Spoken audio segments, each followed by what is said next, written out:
Bentrovati a questo nuovo appuntamento con il lavoro a 360 gradi.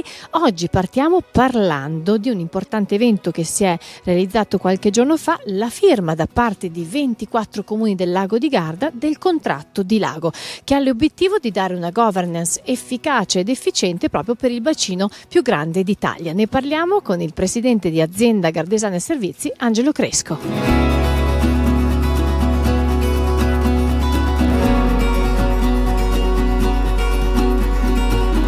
Oggi è una giornata storica perché per la prima volta dopo, potrei dire, un secolo, sono finite le barriere e i confini sul lago.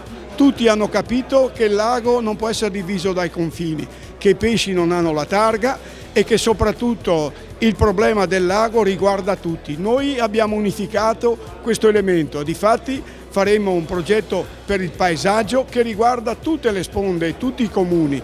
E soprattutto siamo riusciti a unificare il senso profondo del valore dell'acqua. La cultura dell'acqua è per noi la scommessa dell'avvenire. Abbiamo ascoltato anche Filippo Gavazzoni al quale abbiamo chiesto che cosa porterà questo contratto di lago e soprattutto quali saranno i vantaggi per i cittadini.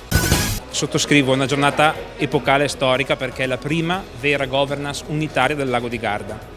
Io sono relativamente giovane ma ne sento parlare da decenni. Oggi si è firmata, quindi oggi comincia questa avventura che comprende la Regione Veneto, la Regione Lombardia e la Provincia Autonoma di Trento. Già questa triangolazione già di per sé è una cosa epocale.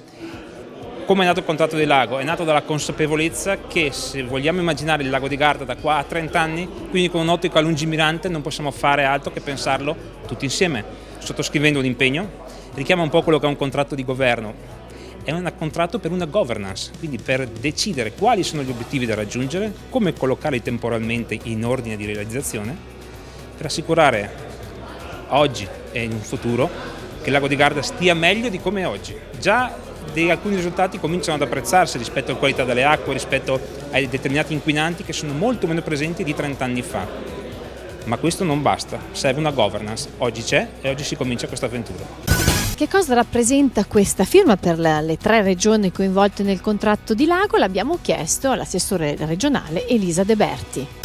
Guardi, è una firma, come ha detto lei, sicuramente storica. Finalmente non si parla più di sponde del Lago di Garda, ma si parla di Lago di Garda, di obiettivi meritevoli, di tutela, di governo del Lago di Garda. Veramente faccio un plauso ai sindaci e agli amministratori locali per questo obiettivo che è stato raggiunto con oggi e veramente mi auguro.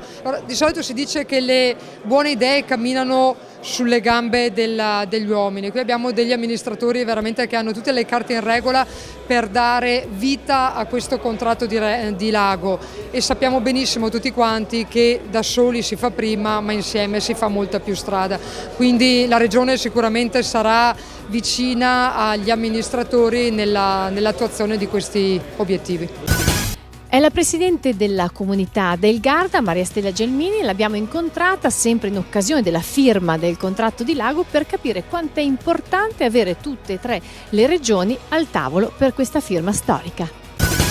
Rappresenta uno strumento per condividere la responsabilità di un utilizzo accorto ed ecosostenibile delle acque del lago con la volontà di tutelare questo straordinario patrimonio da tramandare alle generazioni future. Quindi è molto bello il fatto che qui ci siano tantissimi sindaci, tantissimi amministratori, anche rappresentanti di categorie economiche oltre all'ATS, all'AGS e a Garda 1, con i quali stiamo condividendo anche questo impegno per la depurazione delle acque del lago. Quindi il Lago di Garda ragiona sempre di più in termini di comprensorio, di area vasta, evitando campanilismi, evitando appartenenze geografiche che ovviamente ci sono, ma che non devono ritardare la realizzazione di un'opera come quella della depurazione, che è molto molto importante anche per alleviare la condizione di peschiera e di chi oggi si è fatto carico dei problemi di tutti. Un'associazione che è sempre più vicina alle famiglie dei malati di tumore al pancreas si chiama Unipancreas. Noi vogliamo conoscere più da vicino di che cosa si occupa e soprattutto quali saranno i progetti futuri, incontrando il suo presidente Giovanni Butturini. Siamo in compagnia di professor Giovanni Butturini, presidente di Unipancreas. Per chi ancora non conoscesse l'associazione, di che cosa si occupa? Unipancreas Onlus è nata l'anno scorso, nel settembre del 2018, e ha come obiettivo prioritario nello statuto di aiutare chi si ammala di questa malattia, e noi abbiamo deciso di aiutarli con un'azione divulgativa soprattutto e di immediata assistenza, creando, la cosa più importante che abbiamo in questo momento, il pronto pancreas, un numero semplice che è 045 48 58 022, a cui risponde un medico specialista, esperto, dalle 8 di mattina alle 8 di sera, tutti i giorni della settimana, compresi i festivi. Le domande che sono rivolte sono le più diverse, perché i problemi sono tanti. Le domande, diceva, sono tante, arrivano più dai pazienti, quindi da chi è malato, o dai familiari? Entrambi. Ci sono sia i problemi connessi con la malattia, le terapie in corso, le complicanze durante le terapie, ho la febbre, mi è tornato l'itero, ho la protesi della via biliare che non funziona. E poi ci sono le domande, tante, relative alla familiarità. Questo è un tema che sta esplodendo, perché purtroppo più di 1 su 10 dei casi di tumore si iscrive in una famiglia a rischio. E quindi il parente chiama per sapere che rischio ha, se deve fare esami, se ha senso approfondire, se deve fare un consulto genetico, e questo è un tema molto importante che sta diventando di grande attualità. C'è un appuntamento importante proprio a Verona il 9 di novembre. Di che cosa si tratta? È il nostro secondo convegno nazionale, il primo è stato l'anno scorso. Il tema di quest'anno è cibo e tumore del pancreas, dalla prevenzione alla terapia. L'ingresso è libero, è completamente gratuito, sarà offerto anche il pranzo. Non solo, l'associazione riconoscerà un contributo economico per le spese viaggio dei pazienti e dei loro parenti che volessero intervenire. Questo ci abbiamo tenuto fin dall'inizio proprio per un'attenzione concreta, non solo a parole, ma concreta al paziente e ai suoi familiari. Come si sostiene Unipancreas Onlus? Con le donazioni essenzialmente. Abbiamo molte persone, aziende estremamente sensibili. Molti chiedono anche l'anonimato, non vogliono far conoscere, diciamo, il loro gesto di generosità. Noi andiamo avanti con quello e lo usiamo anche per aiutare i pazienti. Vorrei ricordare il numero di Unipancreas e anche il sito internet. Il numero lo ribadisco, pronto pancreas 045 48 58 022. Abbiamo la pagina Facebook come Unipancreas e poi un sito unipancreas.org in cui potrete trovare tutte le informazioni necessarie. Grazie. Il 21 di novembre è la giornata mondiale per la lotta del tumore al pancreas. Che ruolo avrà Unipancreas? Noi parteciperemo al convegno organizzato al mattino in un'aula del Senato a Roma, organizzato dalla rete delle associazioni, Nastro Viola, Fondazione Valsecchi, Amici del Pancreas. Parteciperemo a questo convegno che vuole mettere il paziente al centro. Ci saranno molti pazienti invitati che faranno domande ad un panel di esperti, tra cui ci sarò io, il professor Melisi di Verona, il nostro oncologo, e noi risponderemo alle domande dei pazienti. E in serata, sempre del 21 novembre, saremo a Bari, un grande evento nel sud. Ci tengo particolarmente, noi abbiamo un'affezione per la Puglia e quindi sarà il primo evento in occasione della giornata mondiale a Bari, sarà fatto da Apo Puglia, che è un'associazione di pugliese che si occupa della prevenzione dei tumori, e Unipancreas. Ci fermiamo per qualche secondo di pubblicità, ma restate con noi. Le abitudini moderne prevedono un uso intensivo di dispositivi digitali, da cui anche i ragazzi ormai non possono più prescindere. Questi possono creare disturbi da affaticamento visivo digitale. L'educazione di noi giovani è importante. Oltre a trascorrere più tempo in attività all'aria aperta, rientra in questo ambito anche l'educazione a una corretta postura, il giusto posizionamento del dispositivo e la buona illuminazione dell'ambiente di utilizzo. Tali accorgimenti però possono non bastare. Serve una correzione più adatta a queste nuove esigenze. La nostra soluzione per il benessere visivo è la lente monofocale evoluta Sync di Oya, che riduce e previene l'affaticamento visivo digitale. Consente una visione ottimale da lontano e presenta una zona potenziata nella parte inferiore per la visione da vicino.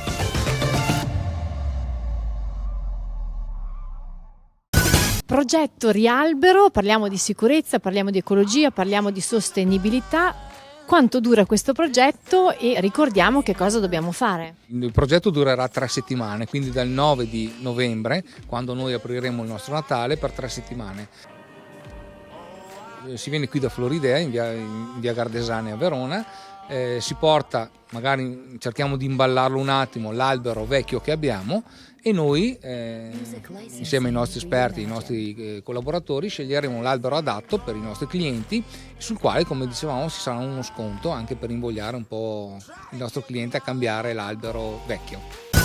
Si parla di sicurezza perché si sa che quando c'è l'albero di Natale artificiale, si mettono le luci, purtroppo succedono degli incidenti, quindi quanto è importante avere un albero che sia a norma e che sia anche con le caratteristiche specifiche che adesso la norma vuole. L'albero innanzitutto deve essere autoestinguente come minimo, cioè è una normativa che di solito è scritta sui contenitori degli alberi, sugli scatoloni, che permette dal nome stesso appunto che se succede un principio di incendio o qualcosa, l'albero non alimenta le fiamme. Perché bisogna stare molto attenti, specialmente come hai ricordato tu Elisa, con le luci del Natale.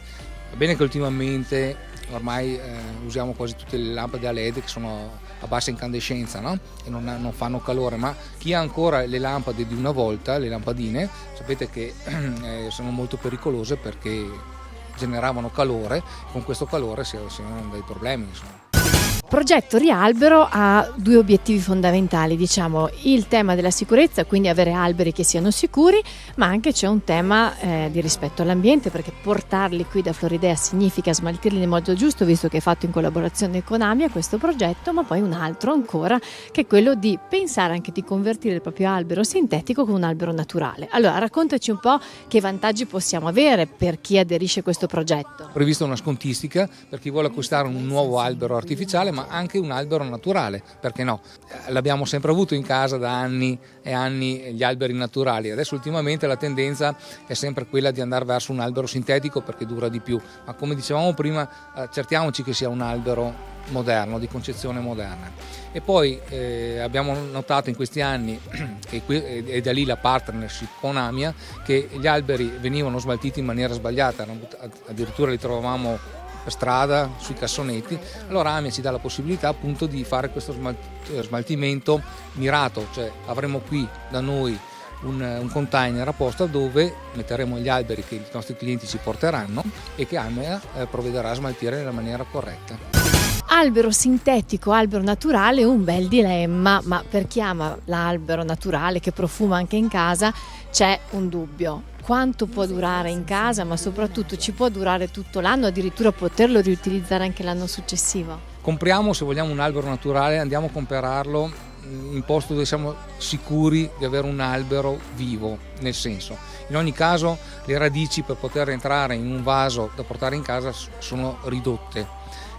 Però per esempio noi usiamo gli alberi diciamo chilometro zero perché sono coltivati qui nelle nostre zone, dove l'albero viene estirpato con tutti i carismi dovuti alla sua sopravvivenza, e quindi l'albero subisce un trauma sì, ma relativo. Poi soprattutto portiamocelo a casa e pensiamo sempre che sia una pianta vera, è una pianta da esterno, quindi cerchiamo di tenerla nel posto meno caldo se possibile, e soprattutto cerchiamo di tenerlo in casa il meno possibile. Godiamocelo per le feste, però appena possibile mettiamolo all'esterno. Qualche dritta per la manutenzione degli alberi veri, quindi quando ce l'abbiamo in casa cosa dobbiamo fare? Dunque, ricordarci, come dicevamo prima, che è un albero vivo, quindi sicuramente bisogna dare acqua, perché la pianta ha bisogno, come tutte le piante, di acqua. Poi esistono due tipi di piante, di alberi per poter mettere in casa. Quello normale, io consiglio sempre ai nostri clienti di prendere il normandiana, che è quello che ha l'ago un po' più grosso, perché è più resistente, perché perde meno gli aghi. Si chiude anche questo appuntamento con il lavoro a 360 gradi. Vi ricordo che potete vedere tutte le puntate sul nostro sito www.lavoro-360.it e seguirci sulla nostra pagina Facebook. Noi torneremo la settimana prossima puntuali, sempre con tante novità dedicate al mondo del lavoro, con il lavoro a 360 gradi.